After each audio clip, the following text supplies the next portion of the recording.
Why waste time when we have a top 10 coach waiting for us? Coach Eli Drinkwitz from the University of Missouri. Coach, we haven't seen you in a while. Good afternoon, and thanks for making time. Yeah, no problem, Paul. It's always easier to get on your show during the bye week. Well, thank you. We had Luther Burton on the other day, and he was very talkative, so we hope you will be as well.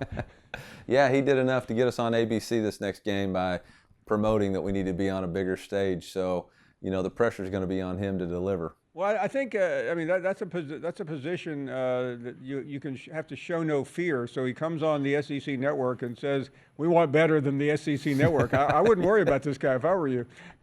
Yeah, no doubt.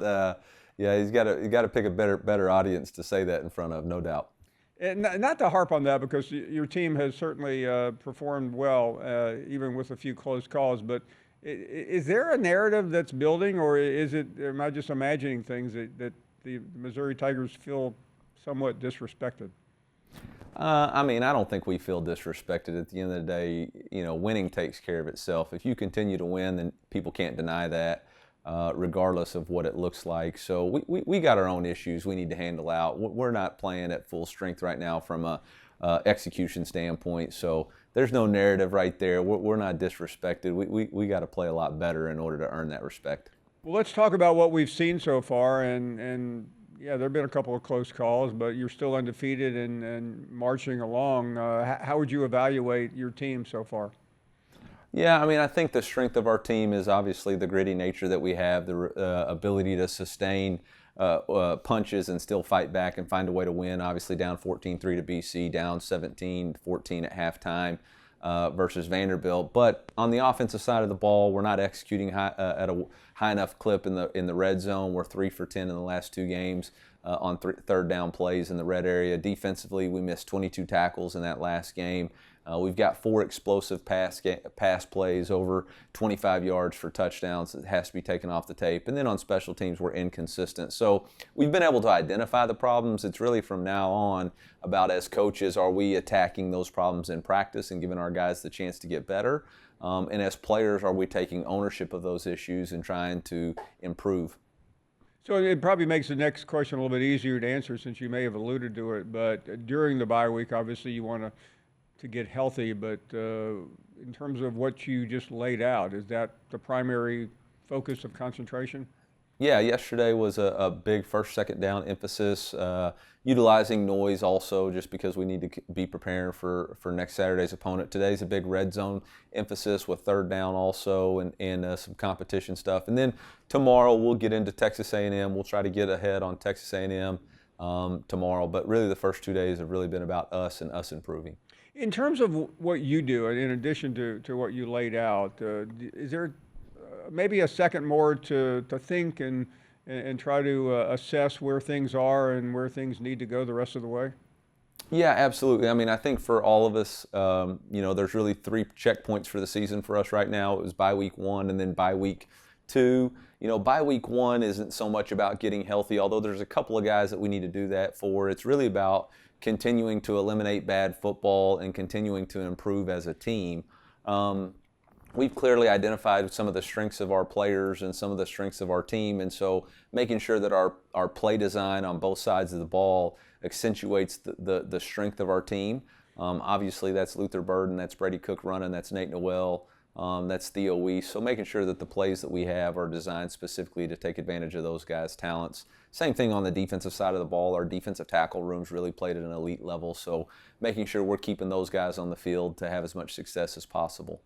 You're still highly regarded, at least from a perception standpoint, which doesn't make any difference if you don't win games. But talk for a second, Coach, about this moment in time with Missouri in the top 10, doing things that it's always wanted to do, and finally now with last season being so good, the dominating bowl win, at least it seemed that way. I realize the score maybe wasn't, but where is this program right now?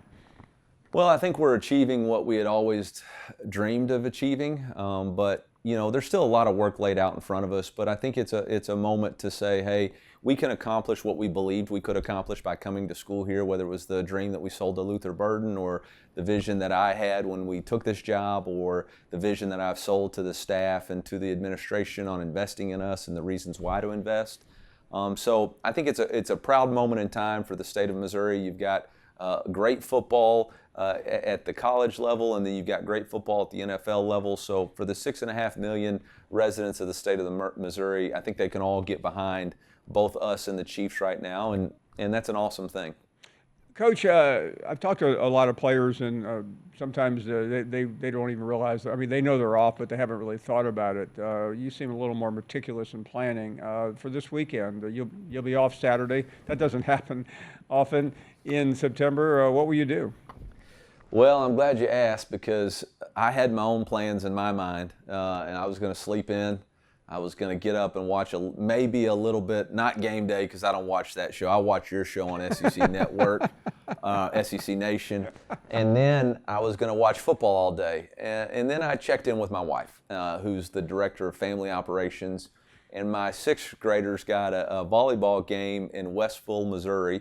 And we got to leave at 6:30 in the morning. So I got 2 games. And then my 5-year-old's got a birthday party. It's her birthday. Forgot about that. And so we got a birthday party from 4 to 6:30. The good thing was, though, my wife ended the birthday party in time for us to catch the Georgia-Alabama game, which she knew I'd want to watch. So, there was some give and take in that Saturday planning, but a lot of high-level family obligations to get done on Saturday. I don't want to read too much into how you articulated that answer, but are you good with this? Because there was a little bit of angst I heard with the director of family operations.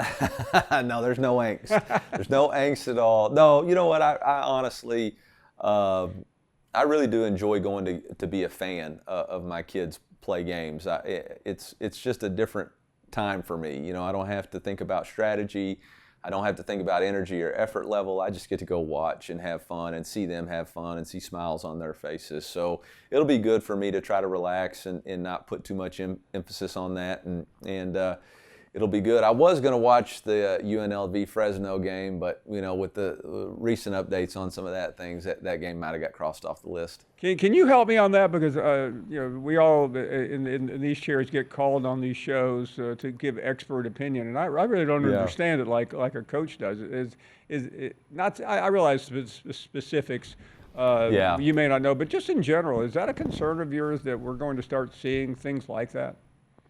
Yeah, honestly, Paul, I don't know the specifics, right? And regardless, there's 2 sides to every story, and then there's the truth, right? And so it's disappointing that this is having to be played out over national television. It's going to affect real football teams and real families, and that's hard. But the truth of the situation is this is what's going to continue to happen because there aren't guardrails in place. There aren't rules in place, and we're having to operate in a system that there really isn't a system. And hopefully this new NCAA settlement will provide some structure to what we're trying to accomplish. But this is too many times, this is too many stories that are affecting young men's future. This isn't why the game of college football was designed to be played. But the reality of it is there's a business side to it too. And I think everybody has to understand that. I know, Paul, that if the network quit paying you, you're not going to show up and do your show anymore. So there's an aspect of it that we have to understand and respect on both sides. And I don't know. Look, this could have happened to a lot of different schools in a lot of different situations.